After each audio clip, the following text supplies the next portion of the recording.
Yo guys, Beast, back with some more Beastly content. Today we are going to be playing some Tokyo Ghoul Break the Chains. This is actually the Daybreak Carnival. It is the latest event going on in the game. You can see it's clickable here on this little box here. That's usually not clickable, it's usually locked. It's available right now. First things first, there's something called Carnival Arena. I'm ranked 7 on Arena. It's pretty cool. Also, this is the Carnival Exchange. Right here, you can get all sorts of things like potential materials for leveling up your characters. Limit crystals, all sorts of things from this shop, and they require these points that you can get from this shop. Now, Carnival Arena itself, I don't even think, maybe ranking will be giving some points. I'm not sure if it's going to give any points, though. It actually just looks like it's potential materials and such like that, which is okay. I'm ranked 7 on this right now. I'm not the strongest on here. It looks like the strongest is like 320,000 combat power, which I'm not there yet, but we will get there. The thing is, after 200 something thousand power, it's not about leveling up characters anymore. It's not about anything like that. It's literally just about having, all the RC cells and stuff leveled up and everything like that. And as you can see here, I clicked through here a couple times just trying to get through it. I'm re-recording this because the first time I went to record this, the audio did not sound the best. And we'll just leave it there. It was too quiet and things like that. But besides that, as you can see here, we did have the number 2 here. I do believe we actually went ahead and fought like a number 6 here. I think this one did have a higher combat power than us, so it was probably a loss. But it is worth just going ahead and checking out this battle. So I don't think it took too long to load. I didn't cut it out. So yeah, there we go. 304k power versus another power. And we used the skip button, and of course we were defeated. So yeah, we are staying at rank 7. We might even be demoted a little bit. I've seen some people sit at higher ranks than where they're supposed to as well. Like I've seen a 240k combat power in the top 10 earlier, I think, when I was clearing through here. But as you can see here, the other part of this event, I'm going to go through everything on this event right now. There are 2 pages of Stay Tuned. I think that requires an update for those to come out, actually. I don't think those are going to come out during Carnival. They might surprise me and actually come out. But Paragon teams are where you select these characters and they will all have a Paragon boost. The thing is, you need to spend 200 of these points to upgrade the level, and it does reset every time this event goes away, which, I don't know. Maybe if you're worried about ranking in the arena super duper bad, I haven't looked at the rewards for like higher than platinum. Ranking, I am platinum in Carnival Arena, I do believe, because of my arena rank being platinum.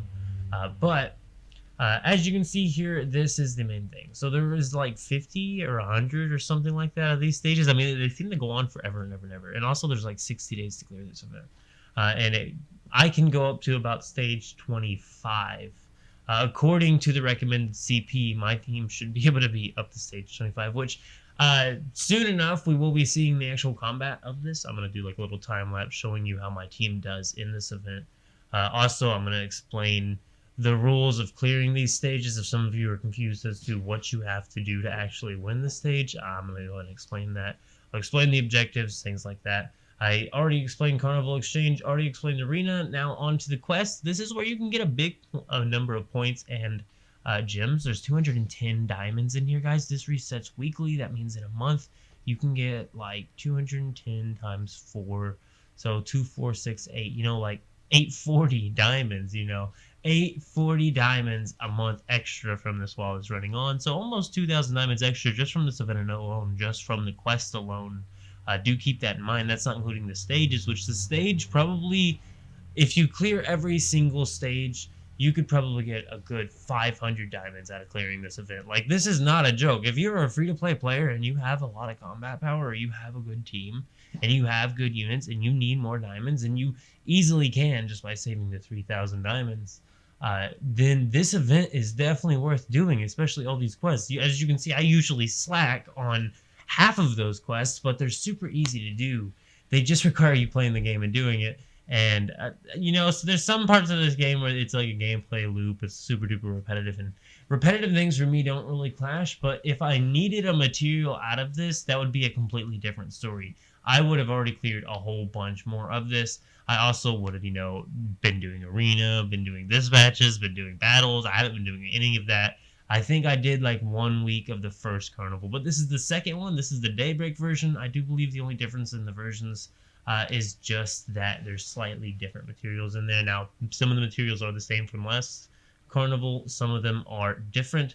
Like, I do believe the potential materials changes out typing every single carnival. But yeah, and then also right here, something else to know about this. This is also a top-up event of sorts. When you do a top-up of any amount, you will get a corresponding number of these carnival tokens, which I mean, it's good for people who top up. I mean, if you buy the growth fund packs during this event, I would highly recommend doing that, because then you're going to get some carnival exchange points. Now, that being said, you're going to spend them in 5 seconds and then be like, oh, I didn't really get that much out of it because I got one thing that I just wanted a bunch of. And man.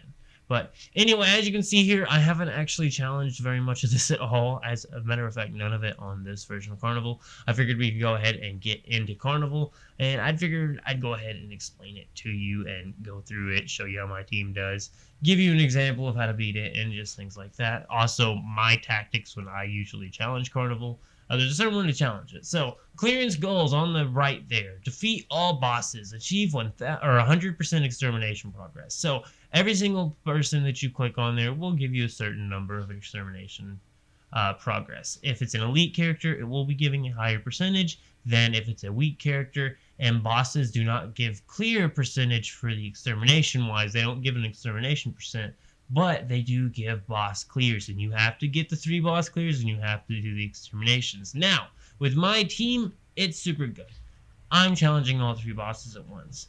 You may or may not want to do that. You may want to select a boss and just use some of the weak characters there so that you can get kills on the weak characters and maybe trigger a skill to do some more damage to the boss or something. Regardless, when it comes to the non-killing Howl, watch out for him, especially if you're lower CP, and the higher stage difficulties you get, the harder the non-killing Howl is going to be, because he is not a joke of a character. Before my team was set up like it is now, this is a great team, guys.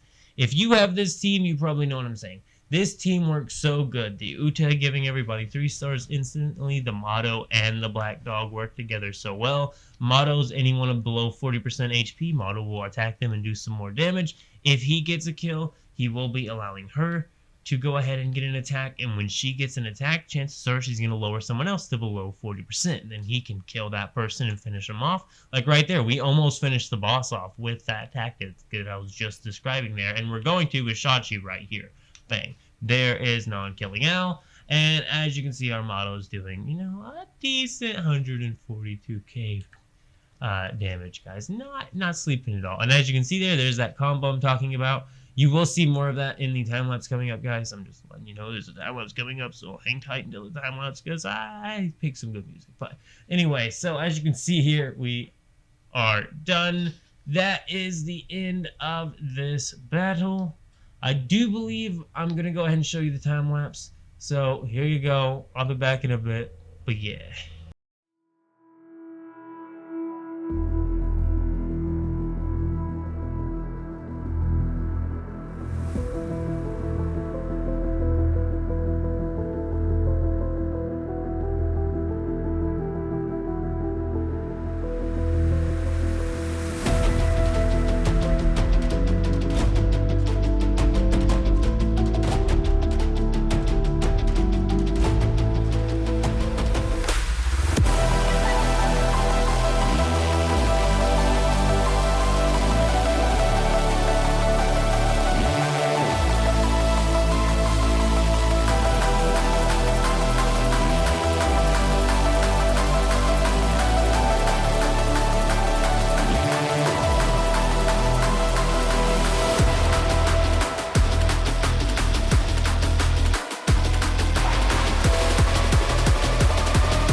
Alrighty, guys, and just real quickly here, this is further into the stage. I do believe this is some stage 2.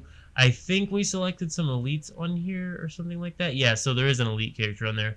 This was like a 50% extermination clear in one single stage, and we absolutely wiped through this. As you can see there, we actually used Uta like third to last card on there just because of how many SSR cards we already had. It is best to go ahead and get as many of the SSR cards off the table as you can, and as many backup Uta cards as you can, because if you run out of Uta cards, you're basically running out of 3-star, unless, of course, you get lucky and do some combining. This team can balance okay without an Uta, but with Uta, it is such a better team, and it's just so easy mode with the Uta, just because you're constantly getting 3 stars. This team can clear a whole lot of PvE. Definitely a team I would recommend. But yeah, I just wanted to show you this real quickly. As you can see there, I don't know why it just skipped to the end there. I guess I cut something out or something, but anyway, as you can see, I think the next thing is about to be a time lapse. So yeah, I guess I'm just gonna see you in a minute.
Alrighty guys, so I just wanted to go ahead and end the video here, and once again, according to combat power, the highest stage I should be able to clear is stage 24. That means that I think I have like 200 or 300 diamonds coming. I don't know. I need to count actually and see how many diamonds I have coming. I think I actually ran through all of this, but mainly I want to do it for the blue potential material, even though it's not actually a material type that I need for leveling up anyone's potential currently. Any future card that comes out that has blue material, I should be able to get to where I have, 15 of the stage 2 and 50 of the stage 1, and be able to instantly activate the potential of the next card that I summon on, and hopefully maybe even get it started up a couple times. We will see. But with this game, it's really interesting. A lot of the events wise, it's like if you don't go crazy for the card and just summon till you get the card, chances are you're not going to have to top up that much at all. And honestly, you shouldn't have to top up at all. I would still be good. I'd probably still have 1,000 diamonds right now if I didn't top up. I'd probably still have 1,000 free-to-play diamonds, and I'd probably have more because it probably would have motivated me more to play the free-to-play events that are giving out all these free diamonds, like this carnival event right here that's just slept on, because I don't know, I guess it's kind of a boring event, but for the rewards it gives, it is definitely worth trying to get through as many of the stages as you can. But I do believe this is all, guys. I'm going to go ahead and leave you here. Go ahead and leave a like on the video if you did enjoy it, and keep it beast mode.